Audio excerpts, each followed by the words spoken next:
ఉన్న బంగారాన్ని విడిపించి ఆ రోజు ఆన్లైన్ రేటుకే మేము కొంటాం. Sharma gold company. నమస్కారం, వెల్కమ్ టు సుమన్ టీవీ. నేను గీతాంజలి. ప్రస్తుతం మనతో పాటు ఇస్కాన్ నుంచి ప్రణవానంద ప్రభుజీ ఉన్నారండి.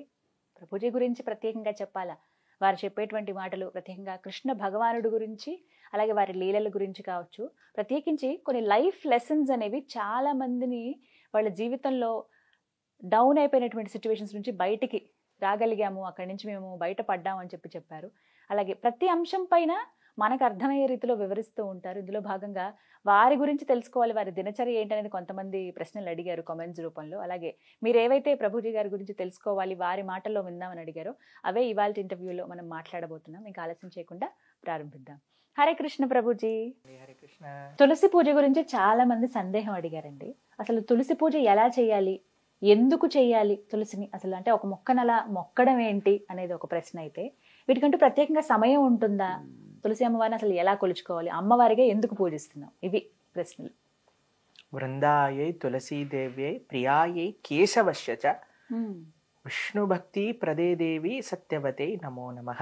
ఇది తులసీదేవి యొక్క మంత్రం. బృందాయై తులసీదేవ్యై, బృందావనం అంటేనే తులసీవనం. బృందావనంలో అన్నీ కూడా శ్రీకృష్ణ భగవానుడి యొక్క లీలలన్నీ కూడా తులసీదేవి డైరెక్టర్. రాధాకృష్ణుల సినిమా అనుకుంటే తులసి మహారాణి డైరెక్టర్ అనమాట. అన్ని భగవంతుడికి ఏది కావాలన్నా ఏర్పాటు చేస్తే తులసి మహారాణి. బృందాయే తులసీదేవి అయి ప్రియాయి కేశవస్య చ విష్ణోర్ అత్యంత వల్లభ, చాలా చాలా డియర్ భగవంతుడికి తులసీదేవి అని అంటే. అందుకే మనం చూడండి, ఏ ద్రవ్యం పైన భగవంతుడికి నివేదన చేసే ప్రతి ద్రవ్యం పైన తులసి పెడతాం. మన నైవేద్యంలో మనం ఎన్నోసార్లు చెప్పుకున్నాం, నీటితో సహా ప్రతి నైవేద్యం పైన తులసి పెట్టి మాత్రమే మనం నివేదన చేస్తాం. అభిషేక ద్రవ్యములలో కూడా తులసి వేస్తాం. తులసితో ప్రక్షణ చేసుకొని దాని తర్వాత స్వామికి నివేదన చేస్తాం అనమాట. ప్రియాయే కేశవశ్య చ విష్ణు భక్తి ప్రదే దేవి, భగవంతుడి యొక్క భక్తిని ఇచ్చే దేవి ఆవిడ. తులసీదేవి భక్తిదేవి బృందే మహారాణి అని అంటారు. కాబట్టి భగవంతుడి యొక్క భక్తి కావాలి అని అంటే ఆశ్రయించవలసింది తులసీదేవి. చాలా మంది ఏమనుకుంటారు తెలుసా అండి, కేవలం ఆడవాళ్ళు తులసి పూజ చేయాలనుకుంటారు. నేను ఇది విన్నాను ప్రభుజీ, నిజం అసలు అది. ఇంట్లో అందరూ ఆడవాళ్లే కదండి, తులసీదేవికి వెళ్ళి దీపం పెట్టేస్తారు, ప్రదక్షిణ చేసేస్తారు, నీళ్లు పోస్తారు. మావాడు అనుకుంటాడు నేను ఎందుకు వెళ్ళాలి, నీకు భక్తి వద్దా, భగవంతుడి భక్తి కావాలి కదా. ఎవరెవరికి భగవద్భక్తి కావాలంటే వాళ్ళందరూ తులసి మహారాణి ఆరాధన చేయవలసింది. మీకు ఒక విషయం చెప్తాను. మీరు గోవర్ధనిక విలేజ్ వచ్చారు కదా, ఇస్కాన్ గుడిలో ప్రతిరోజు ప్రొద్దున సాయంత్రం 2 పూట్ల తులసి ఆరాధన ఉంటుంది. అందరూ చేయవలసినదే. సన్యాసులు, బ్రహ్మచారులు, గృహస్థులు, పిల్లలు, గురుకుల పిల్లలు అందరూ తులసి ఆరాధన చేస్తారు. మీరు మందిరంలో చూసారనుకోండి, ఒక దగ్గర ఆశ్రమ వాసులకి తులసి దేవి యొక్క ఆరాధన ఉంటుంది, ఒక దగ్గర స్త్రీలకి ఉంటుంది, ఒక దగ్గర పిల్లలకి, ఇంకొక దగ్గర గృహస్థులకి. అందరూ తులసి ఆరాధన చేస్తారు, అందరూ తులసి ప్రదక్షిణ చేస్తారు, అందరూ తులసి యొక్క కోటకి నీళ్లు పోస్తారు. తులసి ఆరాధన చాలా ముఖ్యం.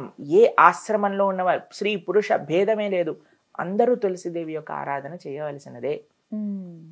చాలా సింపుల్ గా ఏం చెయ్యాలి ప్రభుజీ అని అనుకోండి, జస్ట్ మీరు కొద్దిగా నీళ్లు పోయండి. రోజు ఒక ఉద్ధరినితో నీళ్లు పోసేసి 4 ప్రదక్షిణలు చేసేసి దీపాన్ని తులసి మహారాణి దగ్గర పెట్టుకొని ప్రణామం చేసుకొని ఈ శ్లోకం, బృందాయే తులసీదేవ్యై ప్రియాయే కేశవశ్య చ విష్ణు భక్తి ప్రదే దేవి సత్యవతే నమో నమః, ఈ శ్లోకాన్ని చెప్పి ప్రణామం చేసుకోండి. ఇది బేసిక్ గా నీసం ఇంతైనా చేయగలిగితే ప్రతిరోజు నియమంగా ప్రొద్దున కానీ సాయంత్రం కానీ చాలా భగవంతుడి యొక్క అనుగ్రహం అనేది వస్తుంది. ఎందుకంటే ప్రతి ఇంట్లోనూ తులసి మొక్క చూస్తాం ఖచ్చితంగా. ఇంకో ప్రశ్న ఏం అడుగుతారంటే, చాలా సార్లు పూజ చేసుకునే తులసిని తెంపచ్చా అంటారు. చాలా మందికి ఉన్నటువంటి ప్రశ్న, సందేహం ఇది. అయితే మీరు చూడండి, మీరు చెట్టుని పెంచుతున్నారు అనుకోండి, ఒక పువ్వు చెట్టు పెంచడానికి ప్రయోజనం ఏంటి? ఆ పూలు తీసుకొని స్వామికి మాలగా చేసుకొని సమర్పణ చేయడం. తులసీదేవి దగ్గర ఉండే స్పెషాలిటీ ఏంటంటే, ఆవిడ ఆల్రెడీ ఒక స్పిరిచువల్ పర్సనాలిటీ తులసీదేవి. మనకి ఏమనిపిస్తుందంటే, అరే తులసీదేవిని తెంపవచ్చా?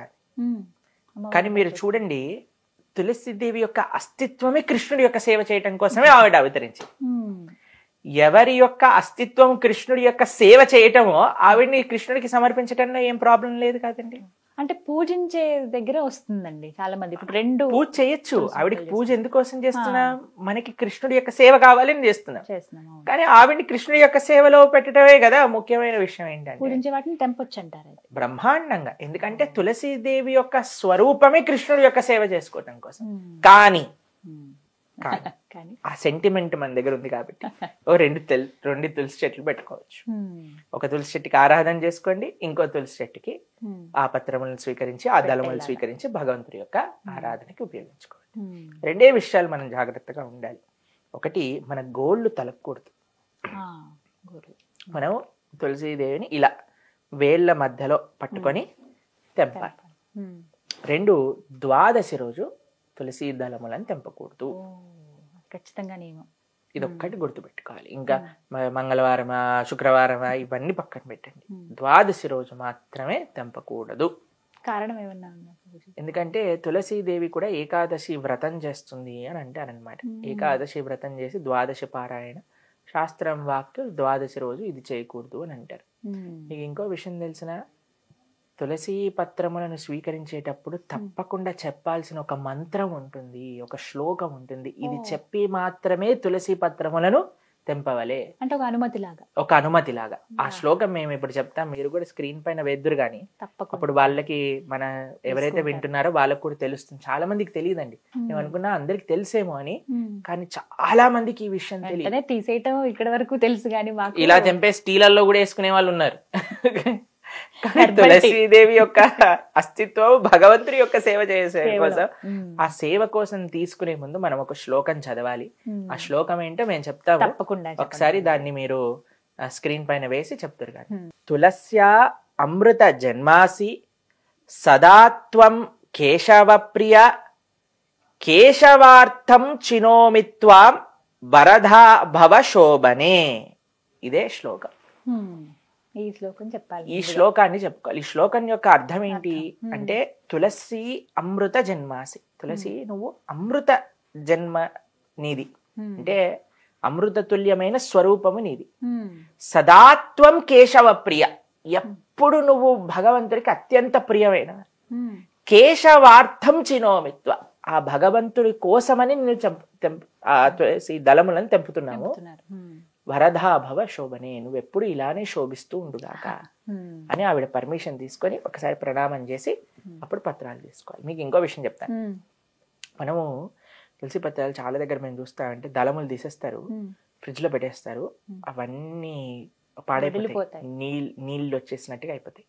ఇంకో విషయం చెప్తాను, మనం తులసి పత్రములను ఫ్రిడ్జ్ లో దాచి పెట్టుకోవాలి అని అంటే హోల్స్ ఉన్న డబ్బాని యూజ్ చేయాలి.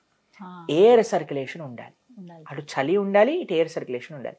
ఎప్పుడైతే అలా పెట్టుకుంటామో అప్పుడు మాత్రమే మనకి అవి ఫ్రెష్ గా ఉంటాయి. ఇంకో విషయం చెప్తాను, కొన్నిసార్లు మనకి సాయంత్రం పూట నివేదన చేయాలనుకోండి, సాయంత్రం పూట తులసిని తెంపకూడదు. మా ఇంట్లో సూర్యాస్తమైన తర్వాత తెంపకూడదు తులసి. అయితే మేము ఏం చేస్తాం అంటే, మన ఇంట్లో కానీ సాంప్రదాయంలో ఉన్న వాళ్ళు కూడా తులసి అలా ఎండిపోయి పడిపోతుంది కదండి, ఎండిపోయి కాదు, ఆకులు అప్పుడప్పుడు కింద పడిపోతుంటాయి, పత్రం కింద పడిపోతుంటాయి. లేదా మనకి ఎప్పుడైతే ఎక్కువగా వచ్చేస్తుందో చక్కగా వాష్ చేసి తడి బడ్డ పైన ఆరబెట్టేసుకొని తడంతా దాన్ని మొత్తం ఎండనివ్వాలి. ఎండిపోయిన తులసి ఉంటుంది కదండి, ఒక డబ్బాలో పెట్టుకోవాలి. ఎప్పుడైనా ఎమర్జెన్సీ వచ్చింది అనుకోండి, మనకి తులసి లేదు, నివేదన చేయాలంటే ఎలా తులసి లేకుండా నివేదన చేయలేము, అప్పుడు ఈ తులసి మాలని వాటి పైన పెట్టుకోవాలి. ఎండిపోయిన వాటిని కూడా పెట్టచ్చు బ్రహ్మాండంగా. తులసి ఏ స్వరూపంలో, ఇప్పుడు తులసి మాల ధరించాం, ఇదేంటి కాండమే కదండి తులసిది, వాటితో చేసినవి. తులసి తులసి పొడి, తీర్థం పొడిలో తులసి ఉంటుంది కాబట్టి ఎలాగైనా సరే మనం తులసిని భగవంతుడికి సమర్పణ చేయాలి. ఇప్పుడు ద్వాదశి రోజు, ఓకే, ఏకాదశి ద్వాదశి రోజు మనకి లేవు, అప్పుడు ఏం చేస్తాం మనం, వెంటనే ఇవి పెట్టేసుకొని చక్కగా నివేదన చేసుకోవచ్చు. కొన్ని ఇళ్లలో తులసి మొక్క అలా జీవం లేనట్టుగా ఎండిపోయినట్టు అవుతుంది, అది చాలా అపవిత్రం. తులసి మహారాణి చాలా కేర్, అంటే ఆ ఇంట్లో ధార్మిక పెరిగిపోతుంది అని. అలా అని భయపడిపోయి ఇప్పుడు మేమేమైపోయి కంగారు పడకండి, తులసి మహారాణి తెచ్చుకోండి, చక్కగా మంచిగా సారవంతమైన ఇది చేయండి. అప్పుడప్పుడు తెల్లటి పురుగులు వస్తాయి తెలుసా మీకు, ఆకలి వెనకాల. అప్పుడు ఏం చేయాలో తెలుసా, ఇవన్నీ మొత్తం మీకు తులసి మహారాణి పెంచే క్లాస్ ఇస్తున్నా, గార్డెనింగ్ క్లాస్ అయిపోయింది. ఏం చేయాలంటే నీళ్ళల్లో నీమ్ ఆయిల్ వేయాలి, వేసి స్ప్రే బాటిల్లో వేసి స్ప్రే చేసేసుకోవాలి, బ్రహ్మాండంగా అయిపోతుంది.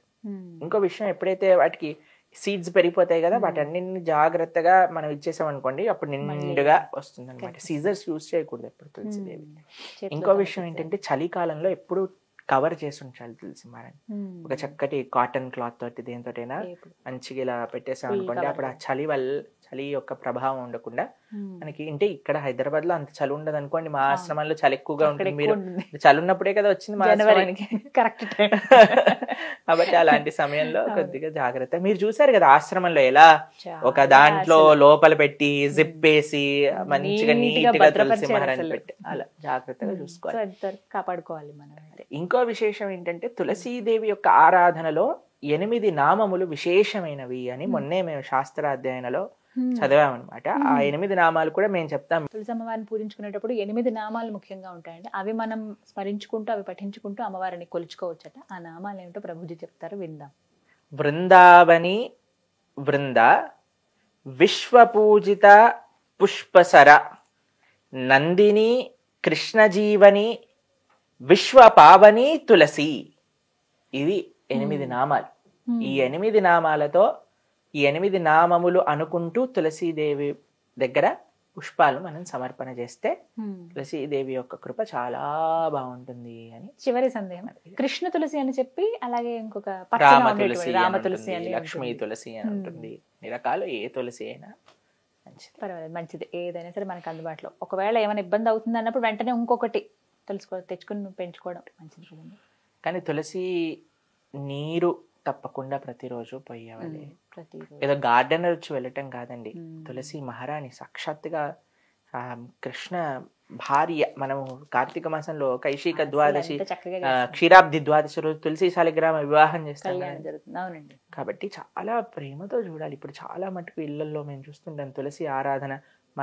మా సాంప్రదాయంలో తులసి మహారాణికి చీర కట్టి, సరే మీరు ఆలయంలో కూడా ఆ కొత్త డ్రెస్సులు వేస్తారు తులసి మహారాణికి, ఎంత జాగ్రత్తగా ఉంచుతారు.